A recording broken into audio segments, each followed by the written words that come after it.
Kisah Nabi Muhammad Shallallahu Alaihi Wasallam. Perjalanan hijrah bersama Abu Bakar As-Siddiq. Menegangkan, bersembunyi 3 hari di Gua Sur. Rasulullah disambut meriah di Madinah. A'udzubillahi minasyaitonirrajim. Bismillahirrahmanirrahim. Assalamualaikum warahmatullahi wabarakatuh. Hijrah dimulai ketika kaum kafir Quraisy sudah sampai kepada puncak kedengkian dan kemarahan mereka melihat perkembangan ajaran Islam yang semakin pesat di kalangan suku Quraisy sendiri. Bahkan telah pula memiliki base yang kuat di kota Yathrib, Madinah. Dalam musyawarah yang panjang dan alot di Darun Nadwa, para pemuka Quraisy akhirnya memutuskan untuk membunuh Nabi Muhammad SAW. Algojo yang akan melakukan pembunuhan adalah para pemuda perkasa yang berasal dari tiap-tiap kabilah Quraisy yang dilengkapi dengan sebilah pedang tajam. Para pemuda ini disuruh untuk melakukan pembunuhan secara serempak dan bersama-sama. Hal ini bertujuan agar Bani Hashim dan Bani Muthalib, kabilah dari mana Nabi Muhammad SAW berasal, tidak berani untuk menuntut balas sebab semua kabilah Quraisy terlibat dalam pembunuhan. Rencana busuk kaum kafir Quraisy tersebut atas izin dan pertolongan Allah disampaikan oleh Jibril kepada Rasulullah SAW. Rasulullah mendapat izin dari Allah untuk melaksanakan hijrah ke Madinah. Rasulullah memberitahu Abu Bakar bahwa harus pergi hijrah malam itu dan beliaulah yang ditetapkan sebagai sahabat untuk menyertainya. Rasulullah bersama Abu Bakar As-Siddiq mempersiapkan segala sesuatunya. Pada malam hari yang telah ditetapkan, para pemuda Quraisy mengepung rumah Nabi SAW dari segala penjuru. Rasulullah menyadari hal itu dan berserah diri sepenuhnya kepada Allah. Lewat tengah malam, Nabi SAW menyuruh Ali bin Abi Thalib untuk tidur di tempat pembaringan dan memakai selimut yang biasa beliau gunakan. Rasulullah pun keluar rumah dengan hati yang mantap. Atas kekuasaan Allah, tidak seorang pun dari pemuda yang mengepung tadi melihat kepergian Nabi Muhammad SAW. Konon Nabi Muhammad masih sempat menyiramkan pasir ke kepala para pemuda tersebut sambil membacakan ayat Al-Quran surah Yasin ayat 9. وَجَعَلْنَا مِنْ بَيْنِ أَيْدِيهِمْ سَدًّا وَمِنْ خَلْفِهِمْ سَدًّا فَأَغْشَيْنَاهُمْ فَهُمْ لَا يُبْصِرُونَ.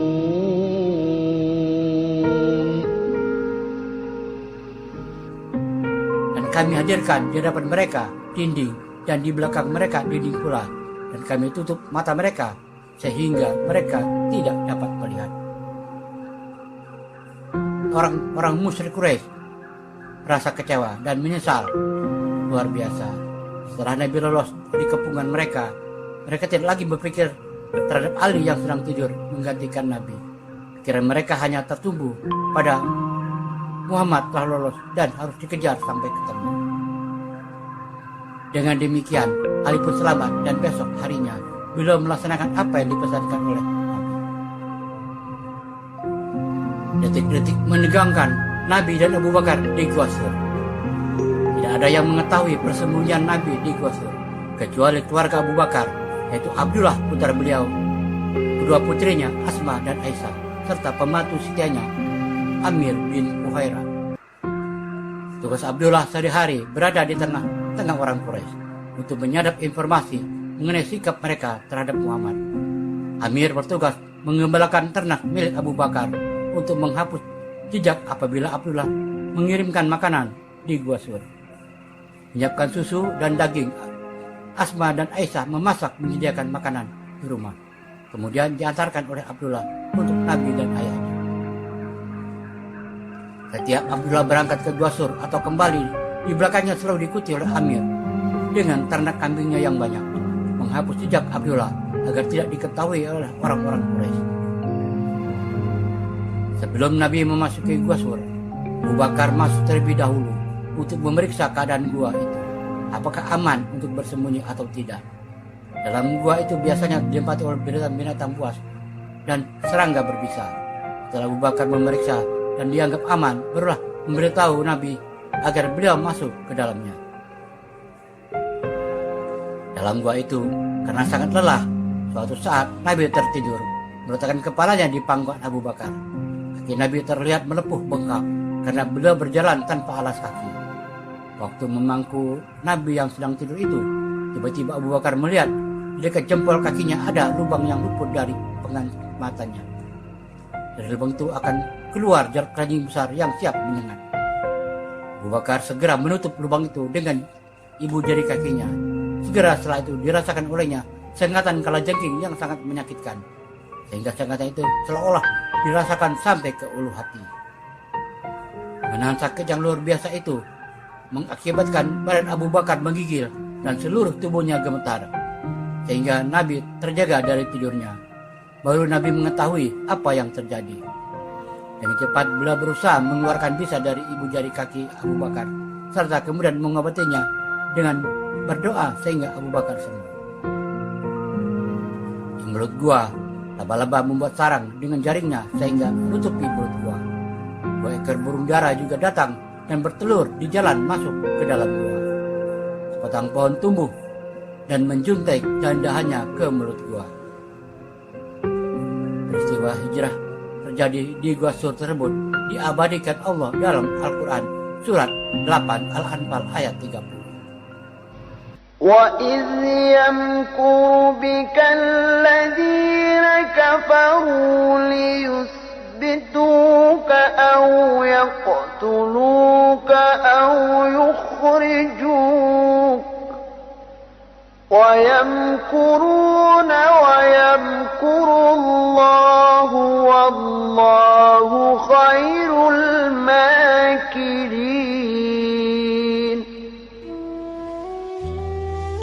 Dan ingatlah ketika orang-orang kafir Quraisy memikirkan daya upaya terhadapmu untuk menangkap dan menjarakanmu, atau membunuhmu, atau mengusirmu. Mereka memikirkan tipu daya, dan Allah menggagalkan tipu daya itu. Dan Allah sebaik-baik pembalas tipu daya. Orang musyrik Quraisy terus mencari Nabi dengan menggunakan ahli-ahli jejak pada pasir, sampai kemudian mendekati Gua Sur, tempat persembunyian Nabi dan Abu Bakar. Mulanya mereka sudah mengira Nabi bersembunyi di gua itu. Tetapi setelah melihat, 1, di mulut gua itu terdapat sarang laba-laba. 2, di sampingnya ada 2 ekor burung dara sedang mengerami telurnya. Dan 3, dahan-dahan pohon yang menutup lubang gua itu. Mereka yakin gua itu tidak mungkin ada penghuninya. Mereka terlampau percaya pada perhitungan rasulnya, sehingga berkeyakinan demikian. Sebenarnya pada saat orang-orang Quraisy itu naik ke Bukit Sur dan mengamati gua itu, saat itu merupakan detik-detik yang menegangkan. Abu Bakar melihat kaki-kaki mereka, hingga beliau berbisik kepada Nabi, "Wahai Rasulullah, sekiranya mereka melihat ke bawah telapak kakinya, pasti akan melihat kami." Nabi menjawab, "Wahai Abu Bakar, apa yang kamu kira bahwa kita ini hanya berdua? Ketahuilah, yang ketiga adalah Allah yang melindungi kita." Itulah kadangan Gua Sur yang mencekam dan menegangkan. Hari-hari berikutnya dirasakan agak lega, tidak begitu mengkhawatirkan. Peristiwa itu diabadikan dalam Al-Quran surat 9 At-Taubah ayat 40. إِلَّا تَنْصُرُوهُ فَقَدْ نَصَرَهُ اللَّهُ إِذْ أَخْرَجَهُ الَّذِينَ كَفَرُوا ثَانِيَ اثْنَيْنِ إِذْ هُمَا فِي الْغَارِ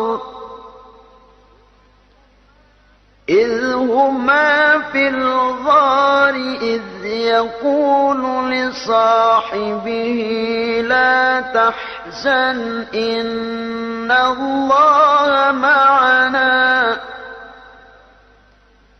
فَأَنزَلَ اللَّهُ سَكِينَتَهُ عَلَيْهِ وَأَيَّدَهُ بِجُنُودٍ لَّمْ تَرَوْهَا وَجَعَلَ كَلِمَةَ الَّذِينَ كَفَرُوا السُّفْلَىٰ وَكَلِمَةُ اللَّهِ هِيَ الْعُلْيَا وَاللَّهُ عَزِيزٌ حكيم.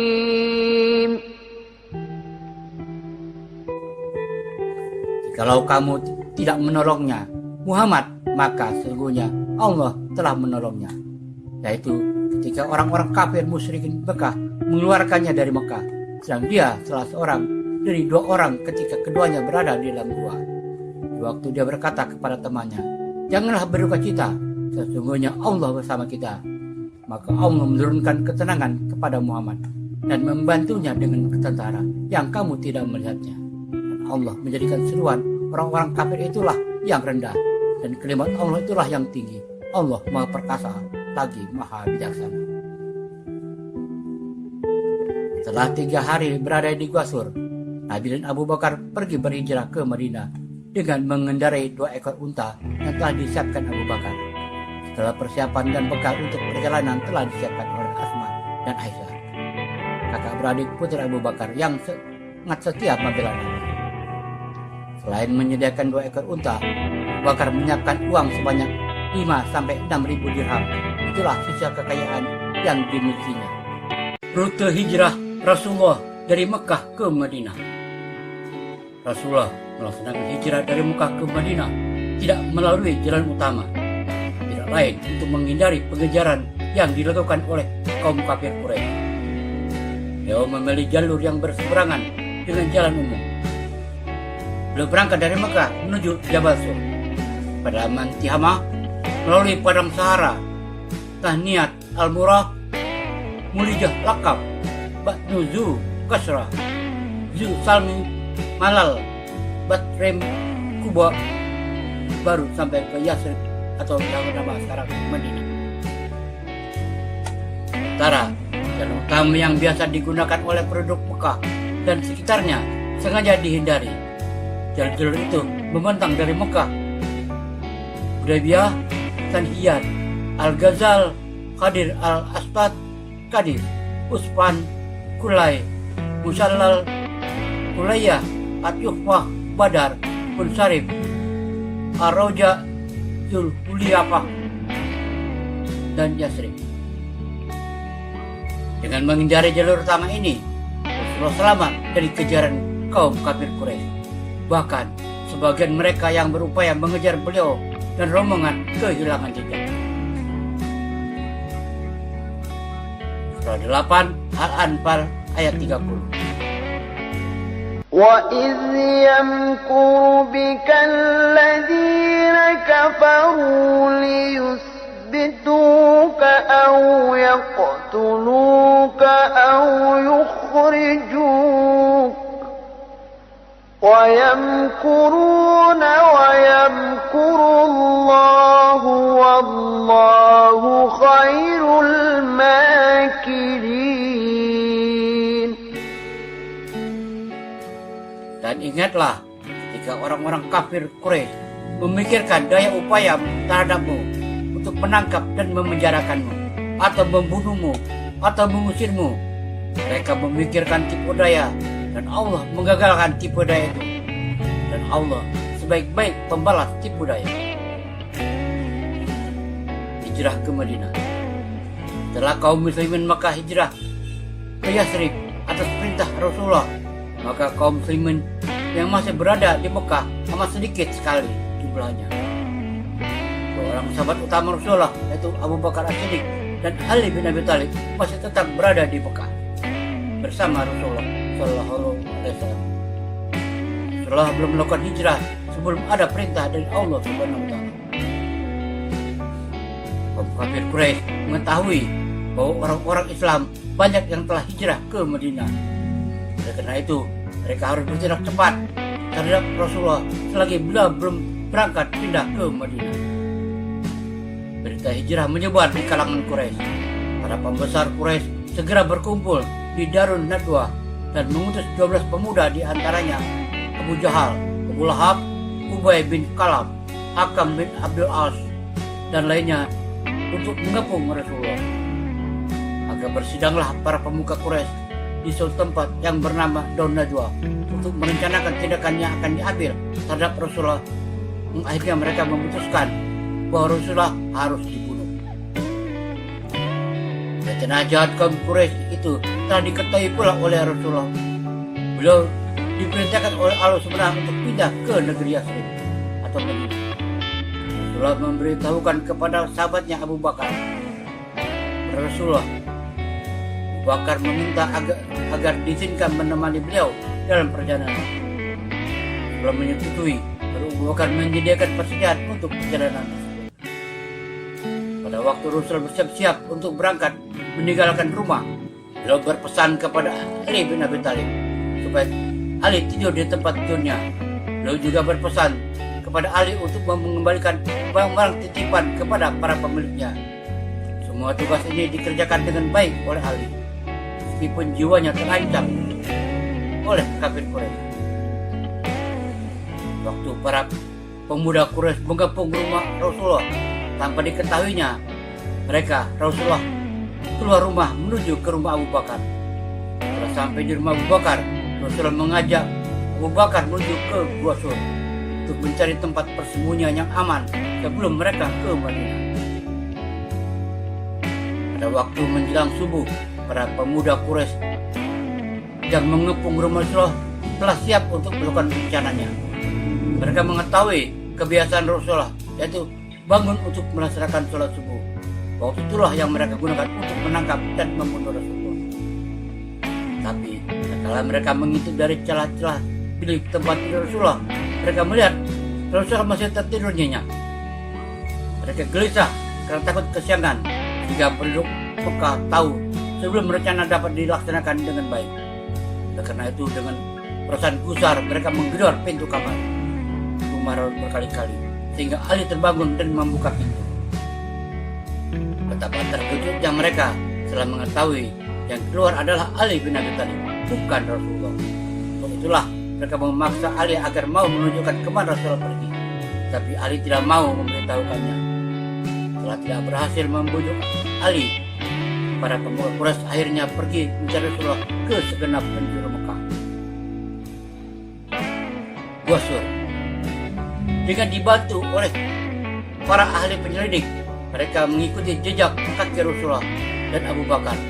Tapi saat dekat di Gua Sur, jejak itu hilang. Tidak jauh dari Gua Sur, mereka bertemu dengan seorang pengembala. Lalu ditanya dan dijawabnya, mungkin saja ada di dalam gua itu, tapi saya tidak melihat ada orang yang menuju ke sana. Ketika mendengar jawaban pengembala itu, Abu Bakar bergetar, merasa takut akan tertangkap.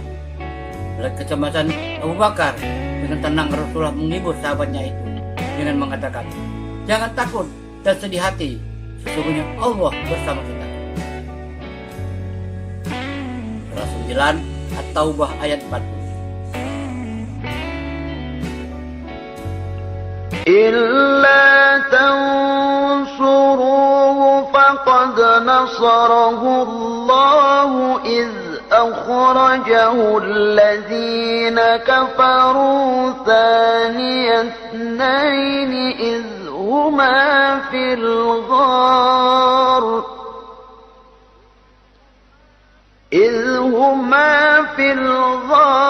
إذ يقول لصاحبه لا تحزن إن الله معنا فأنزل الله سكينته عليه وأيده بجنود لم تروها وجعل كلمة الذين كفروا السفلى وكلمة الله هي العليا والله عزيز حكيم.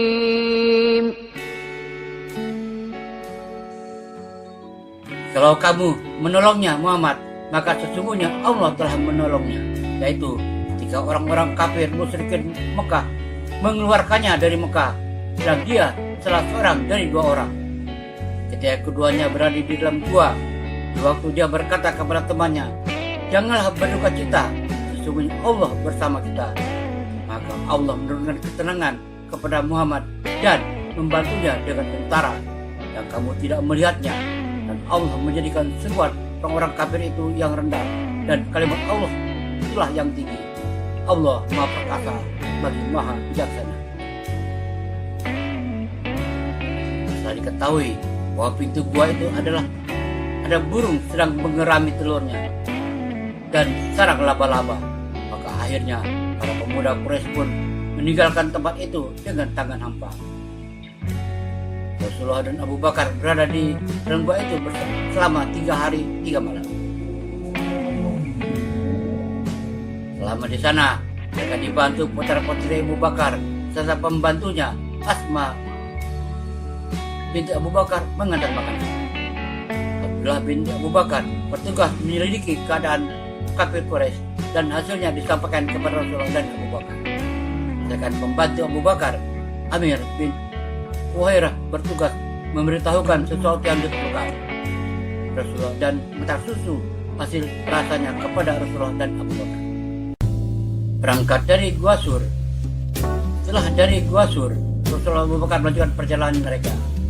Abdullah bin Rikid dari Banu Tu'il sebagai penduduk jalan membawa mereka hati-hati sekali ke arah selatan di bawahan Mekah, kemudian menuju Tihama di dekat pantai Lopera, karena mereka melalui jalan yang tidak biasa ditempuh orang.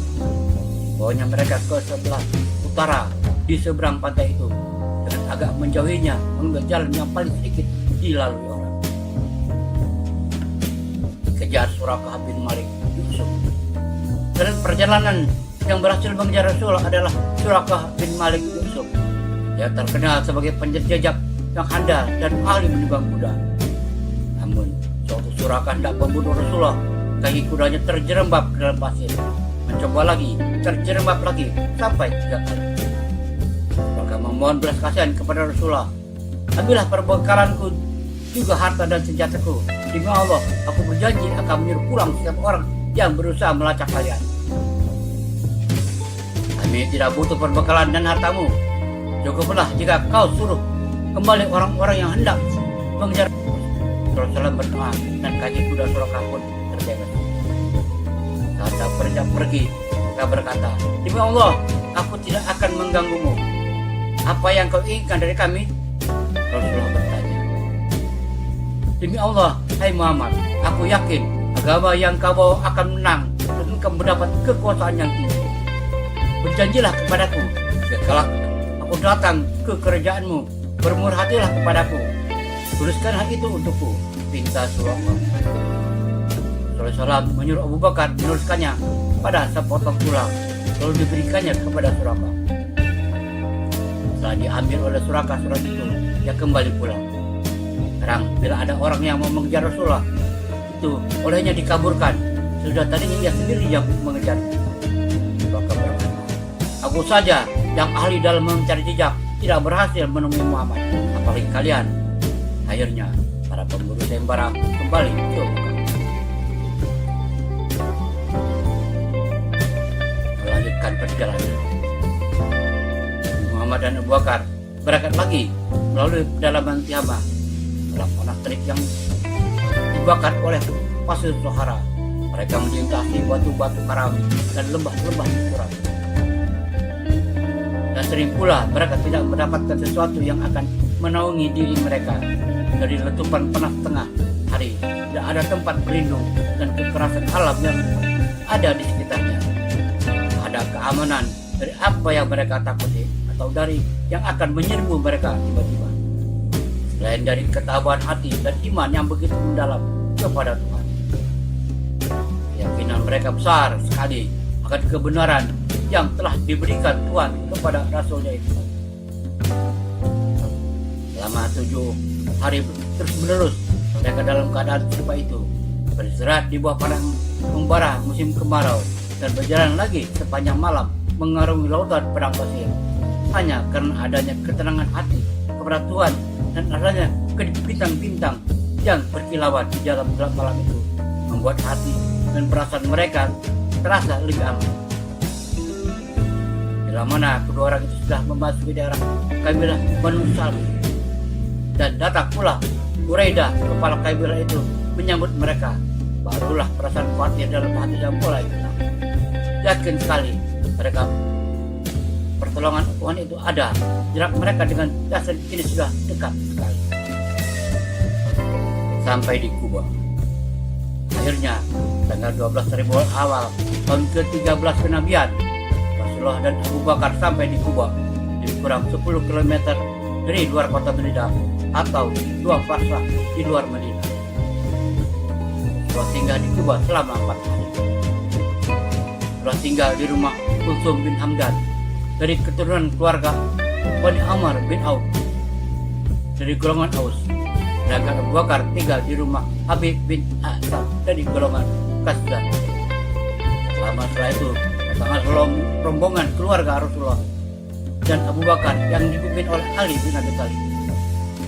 Mereka adalah Fatimah, Ummu Kulsum, Saudah, Ummu Aiman, dan anaknya Usama, Ummu Ruman, istri Abu Bakar serta anak-anaknya, serta Aisyah, Asma, dan Abdullah dan umat Islam lainnya. Ali bin Abi Thalib dan rombongan meninggalkan Makkah menempuh perjalanan ke Yathrib dengan berjalan kaki. Malam hari ia berjalan, siangnya bersembunyi. Perjuangan yang sangat melekat itu ditanggungnya selama 2 minggu penuh, yaitu untuk menyusul saudara-saudaranya seagama. Selama di Kuba, Rasulullah mendirikan masjid di atas tanah milik Kulsum bin Hamdan. Rasulullah sendiri yang meletakkan batu pertama, kemudian Abu Bakar, Umar, dan Utsman. Dan yang pertama kali menemboknya adalah Ammar bin Yasir. Selanjutnya, kejadian itu dilakukan oleh kaum Muhajirin dan Ansar. Masjid ini dikenal dengan nama Masjid Kuba. Al-Quran disebut juga Masjid Taqwa. Masjid inilah yang pertama kali dibangun oleh Rasulullah. Ada berita bahwa Rasulullah dalam perjalanan menuju kota Madinah, maka kaum muslimin Madinah sudah menunggu kedatangan beliau dengan penuh kerinduan dan penghormatan. Sampai di Madinah, saudara kaum muslimin Yathrib pada suatu hari sedang menantikan seperti biasa. Tiba-tiba datang seorang Yahudi yang sudah mengetahui apa yang sedang mereka lakukan itu, berteriak kepada mereka, "Hai Banu Qurailah, ini dia kawan kamu datang." Hari itu adalah Jumat dan Nabi Muhammad berjumat di Madinah. Tempat itulah ke dalam masjid yang terletak di perut Wadi Ranuna. Itulah kaum muslimin datang. Masing berusaha ingin melihat serta mendekatinya. Mereka ingin memuaskan hati terhadap orang yang selama ini belum pernah mereka lihat. Hati yang sudah penuh cinta dan rangkuman iman akan disalahnya, dan yang selalu namanya disebut pada setiap kali sembahyang. Pada hari Jumat, tanggal 16 Rabiul Awal tahun ke-1 Hijriah, bertepatan dengan tanggal 2 Juli tahun 622 Masehi, Rasulullah beserta rombongan Muhajirin lainnya disambut meriah oleh penduduk Madinah. Mereka melakukan sebuah syair yang terkenal. Pada hari Jumat itu juga, Rasulullah untuk pertama kali mengadakan sholat Jumat yang diikuti oleh kaum Muhajirin dan Ansar. Setelah menetap di Madinah, Rasulullah mulai mengatur semua rencana untuk kebaikan dan kepentingan penduduk Madinah serta kepentingan umat Islam. Peristiwa hijrah Rasulullah ke Madinah akhirnya dijadikan sebagai awal perhitungan tahun. Wallahu a'lam bishawab. Semoga bermanfaat. Wassalamualaikum warahmatullahi wabarakatuh.